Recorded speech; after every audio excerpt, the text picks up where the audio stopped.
السلام علیکم رحمۃ اللہ وبرکاتہ۔ سامعین، ایک نئے ویڈیو کے ساتھ پھر ہم آپ کی خدمت میں حاضر ہیں۔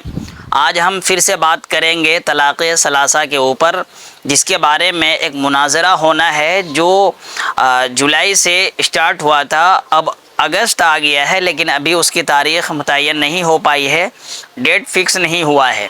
وہ مناظرہ آپ کو معلوم ہے کہ ایک یوٹیوب سے جس کا چیلنج اسٹارٹ ہوا تھا، پھر یوٹیوب کے ذریعے سے ہی، ویڈیو کلپ کے ذریعے سے ہی اس چیلنج کو ایکسیپٹ بھی کیا گیا، لیکن بات آئی تھی کہ دعویٰ کلیئر کیا جائے گا، اور دعویٰ کلیئر کرنے کے بعد پھر مناظرے کی تاریخ رکھی جائے گی اور دونوں لوگ بیٹھ کر کے مناظرہ کریں گے، لیکن یہ تاریخ ابھی تک طے نہیں ہو پائی ہے۔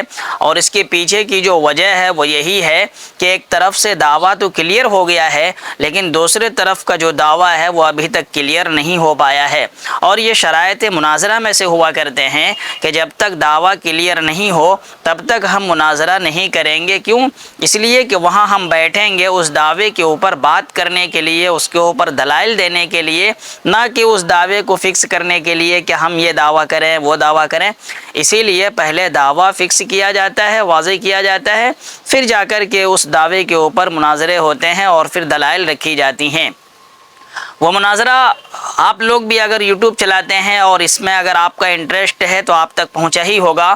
مفتی طارق مسعود صاحب ورسز صدیق رضا، جو جماعت اہل حدیث کے اپنے آپ کو متکلم کہتے ہیں اور جو یہ کہتے ہیں کہ ہم جماعت اہل حدیث کی طرف سے مناظرہ کریں گے، دوسری طرف مفتی طارق مسعود صاحب ہیں۔ ابھی تک وہ مناظرے کی تاریخ طے نہیں پائی ہے۔ آپ کو ہم یہاں پر ایک بات بتانا چاہتے ہیں کہ اس مناظرے میں اب انجینئر محمد علی مرزا صاحب کی بھی انٹری ہو گئی ہے۔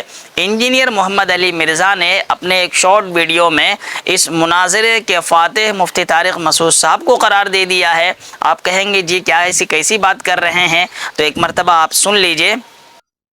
ان کا آج کل ایک مناظرے یا مجادلے کا معاملہ چل رہا ہے اہل حدیث محقق حافظ صدیق رضا حافظہ اللہ تعالی کے ساتھ طلاق ثلاثہ کے ایشو کے اوپر، اور میرے خیال ہے دونوں طرف سے 5 ویڈیوز تو ابھی تک بن چکی ہیں، اور شرائط مناظرہ ہی طے نہیں ہو رہی، اور اس میں زیادہ تر قصور جو ہے وہ صدیق رضا صاحب کا ہے۔ میرے خیال ہے ان کو خود بھی اپنے مکتب فکر سے متعلق صحیح انفارمیشن نہیں ہے۔ عوام الناس فیصلہ کر لے گی، تو میرے خیال ہے عوام الناس کو پتہ چلنا شروع ہو گیا ہے۔ میرے لیے دونوں محترم ہیں۔ مفتی طارق مسعود صاحب سے ہماری ایک محبت کا رشتہ ہے، صدیق رضا صاحب سے تو ویسے ہی ہے، کیونکہ ان سے میری ملاقات ہوئی تھی مارچ 2010 کے اندر۔ حافظ زبیر لیزئی رحمہ اللہ تعالی سے ملنے کے لیے ہم گئے تھے راولپنڈی، وہ جمعہ پڑھانے آئے تھے، تو ایک جگہ لنچ تھا، وہاں پہ ان سے میری سرسری ملاقات ہوئی۔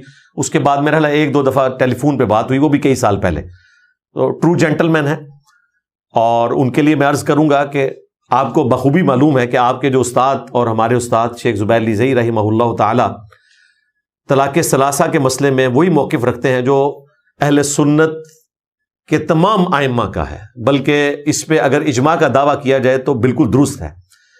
مجھے بارہا خود شیخ زبیر لیزئی رحمہ اللہ نے کئی مواقع پر کہا کہ علی بھائی، آج کل کے اہل حدیث کا ایک مسئلہ ایسا ہے جو اجماع امت کے خلاف ہے، ایک مسئلہ، اور وہ طلاق کا مسئلہ ہی بتاتے تھے۔ یہی وجہ ہے کہ 17 جون 2009 کو جو میں نے 100 کوسچنز ان سے کیے، اس کے اینڈ پہ جا کے میں نے طلاق والا مسئلہ پوچھا، کیونکہ مجھے پتا تھا یہ جواب نہیں دیں گے، تو میں نے سوال میں ہی کہہ دیا کہ آپ کی مرضی، جواب دیں یا نہ دیں۔ تو انہوں نے کہا کہ بس یہاں پہ انٹرویو ختم، اس کا جواب میں نہیں دوں گا۔ سر آخری سوال ہے، وہ آپ کی مرضی، آپ جواب دیں یا نہ دیں، وہ طلاق ثلاثہ کا مسئلہ ہے، بس اس کو بعد میں صحیح انشاءاللہ۔ اچھا، وما علینا الا البلاغ۔ سر بڑا شکریہ۔ جی ہاں، آپ نے اس کو سن لیا۔ محمد علی مرزا انجینئر صاحب نے کہا ہے کہ ہمارے استاد رہے ہیں زبیر علی زئی، انہی کے شاگرد ہیں صدیق رضا، اور ان دونوں کی ملاقات بھی ہوئی ہے۔ انجینئر محمد علی مرزا صاحب کہہ رہے ہیں کہ اس معاملے میں مفتی طارق مسعود صاحب سے مناظرہ وہ جیت نہیں پائیں گے۔ کیوں؟ اس لیے کہ یہ 3 طلاق کا مسئلہ چھڑا ہی ہے 8ویں صدی ہجری میں، یعنی نبوت کے بلکہ ہجرت کے 800 سال بعد اس مسئلے کو سب سے پہلے علامہ ابن تیمیہ نے اس کے اندر ایک بات کہی، اور وہاں سے اہل حدیثوں نے علامہ ابن تیمیہ کے اس قول کو اپنا موقف بنا لیا ہے۔ ہمارے نزدیک تو طلاق ثلاثہ کا جو ایشو ہے وہ ایگریڈ اپان ہے اہل سنت کے ہاں. ایک مجلس کی 3 طلاقیں 3 ہی تصور کی جائیں گی. اہل سنت کے سارے بڑے ائمہ، امام ابو حنیفہ، امام مالک، امام شافعی، امام احمد بن حنبل، ایون ہماری جو محدثین ہیں جن کی کتابیں ہم یہاں پہ رکھتے ہیں، ان کا بھی یہی موقف ہے. اس طرح رفع الیدین کے معاملے میں، یعنی رکوع میں جاتے وقت اور رکوع سے اٹھتے وقت، اہل حدیث کا مقابلہ کوئی نہیں کر سکتا. بالکل اسی انٹینسٹی کے ساتھ طلاق ثلاثہ کے مسئلے میں اہل حدیث کا جو مسئلہ ہے وہ اتنا کمزور ہے کہ وہ کسی بھی فورم کے اوپر اس کو جسٹیفائی نہیں کر سکتے، ورنہ ان کو یہ ماننا پڑے گا کہ یہ انہوں نے اجتہاداً مسئلہ نکالا ہے، جبکہ ہمارے پاس اجماع صحابہ موجود تھا. اجتہاد آتا ہے 4تھے نمبر پہ. یہ وہی حرکت ہے جو حنفی کرتے ہیں. ان سے ہمارا کیا گلہ ہے کہ پہلے نمبر پر کتاب اللہ، اس کے بعد سنت، پھر اجماع امت، اور اس میں بھی اجماع صحابہ، اور پھر اجتہاد. یہ جو آپ نے طلاق ثلاثہ کا مسئلہ اخذ کیا ہے، یہ امام ابن تیمیہ نے ایک ٹیکہ لگا دیا تھا جو آگے چل رہا ہے 8ویں صدی ہجری کے اندر. ان سے پہلے اہل سنت کا کنسنسس ہے اس حوالے سے، اور اس سے پہلے 800 سال تک تمام صحابہ کا اجماعی فیصلہ یہی تھا کہ 3 طلاقیں 3 ہی ہوں گی، 1 نہیں ہوں گی. انجینئر علی محمد رضا مرزا صاحب نے اس کو بالکل واضح کر دیا ہے. لیکن ایک بات یہاں پر جو ہم آپ کو بتانا چاہتے ہیں وہ یہ کہ انجینئر محمد علی مرزا صاحب نے یہاں پر دونوں لوگوں کے درمیان ایک مسئلے کو بیان کیا ہے اور دونوں کو انہوں نے بچانے کی کوشش کی ہے. انہوں نے ایک مثال دیا. وہ مثال کیا دیا کہ جس طرح سے حنفیوں کے نزدیک رفع الیدین کا مسئلہ کمزور ہے اور اہل حدیث رفع الیدین کے معاملے میں حنفیوں سے مضبوط دلیل رکھتے ہیں، اسی طرح سے ترپل طلاق کے معاملے میں حنفی لوگ درست ہیں اور اہل حدیث کے پاس مضبوط دلیل نہیں ہے. یہ بات سننے میں بہت اچھی لگ رہی ہے، لیکن ایک بات آپ کو یاد رکھنی ہوگی کہ رفع الیدین میں اگر دلیلیں کمزور بھی ہیں رفع الیدین نہ کرنے کی، تو بھی اس سے کچھ فرق نہیں پڑتا ہے. کیوں؟ اس لیے کہ ہم کہتے ہیں کہ رفع الیدین افضل اور مفضول کا معاملہ ہے. یعنی نماز میں ہمارے احناف کے نزدیک رفع الیدین نہیں کرنا افضل ہے اور کر لینا غیر افضل ہے. لیکن اگر کوئی کر لیتا ہے تو وہ ناجائز اور حرام بھی نہیں ہے. اسی لیے ہمارے علماء اس میں نرمی کے قائل ہیں. یہاں صرف بہتر اور غیر بہتر کا معاملہ ہے. اور طلاق کے مسئلے میں آپ اس کو ذرا دھیان سے سنیے. انجینئر محمد علی مرزا نے کس طرح سے دونوں کو ملایا ہے. طلاق کے معاملے میں قرآن نے یہ حکم دیا ہے کہ اگر کسی نے اپنی بیوی کو طلاق دے دیا تو اس کی بیوی نکاح سے نکل جائے گی. اس کا مطلب نکاح ختم.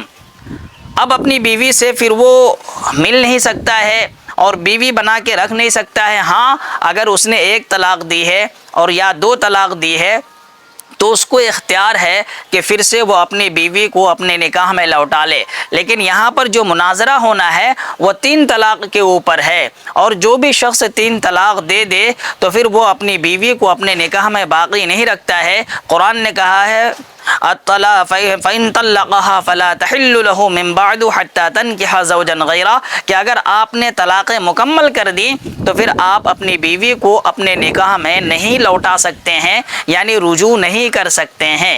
اب ایک شخص ہے جس نے اپنی بیوی کو 3 طلاق دے دیا. اب یہیں سے سارا معاملہ چھڑتا ہے. احناف کہتے ہیں کہ اگر اس نے 3 طلاقیں اکٹھی دے دی تو 3 طلاقیں پڑ جائیں گی. اہل حدیث علماء کے پاس جب یہ جاتے ہیں تو وہ کہتے ہیں نہیں، اگر 3 طلاقیں ایک ہی مجلس میں دی ہیں تو 3 نہیں ہوگی بلکہ 1 ہوگی. اب بتائیے یہاں پر حرام کو حلال کرنے کا مسئلہ ہے کہ نہیں؟ یعنی احناف کہتے ہیں کہ طلاقیں تینوں واقع ہو جائیں گی اور بیوی اس کے اوپر حرام ہو جائے گی، اور یہ لوگ کہتے ہیں نہیں بیوی حرام نہیں ہوگی، ان کے لیے رجوع کا مسئلہ ہے.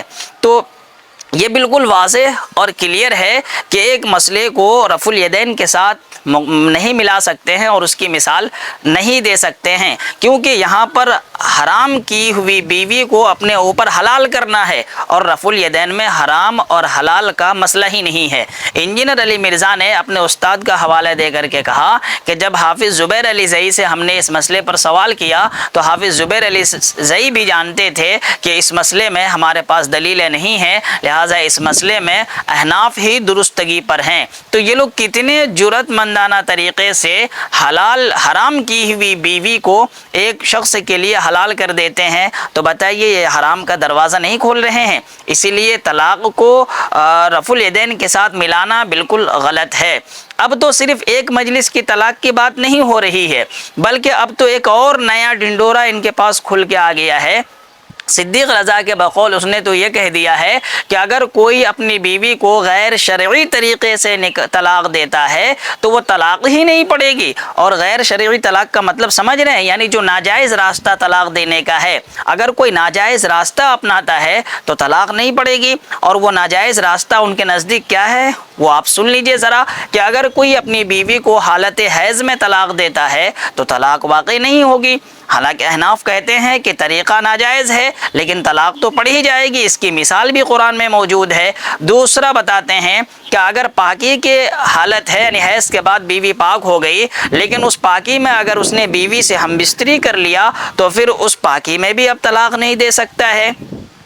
اگر طلاق دے رہا ہے اور دیتے ہی چلا جا رہا ہے تو طلاق ہی نہیں پڑے گی، حالت حیض میں بھی دے تو بھی نہیں پڑے گی، اور پاکی میں اگر ہم بستری کر لیا اس کے بعد دے رہا ہے تو طلاق ہی نہیں پڑے گی۔ اور تیسری بات تو اب یہ کہہ دی ہے کہ اگر بیوی عدت میں ہے، ایک طلاق دے دیا ہے، وہ بیوی عدت گزار رہی ہے، 3 مہینہ ہو یا 3 حیض ہو یا پھر حمل میں ہو تو 9 مہینہ ہو، تو اس پیریڈ میں اگر وہ ہزاروں کروڑوں لاکھوں طلاقیں بھی دے دیتا ہے تو طلاق نہیں پڑے گی۔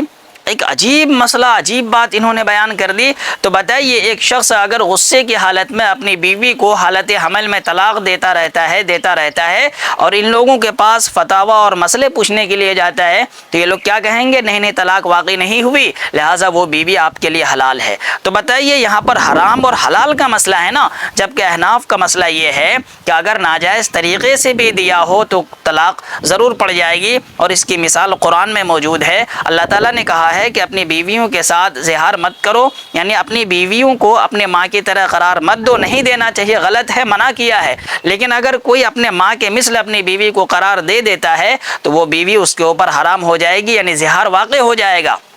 یہی کہتے ہیں احناف کہ اگر راستہ ناجائز ہو، طریقہ ناجائز ہو، تو طریقہ ناجائز ہونے کی وجہ سے طلاق واقع نہیں ہوگی، ایسا نہیں ہے، بلکہ طلاق واقع ہو جائے گی۔ بہرحال انجینئر علی مرزا صاحب نے ایک چیز کو تو کلیئر کیا، لیکن اس کی مثال رفع الیدین کے ساتھ دے کر کے پھر انہوں نے اپنے ساتھی، اپنے رفیق درس کو بچانے کی، یعنی صدیق رضا کو بچانے کی کوشش کی ہے۔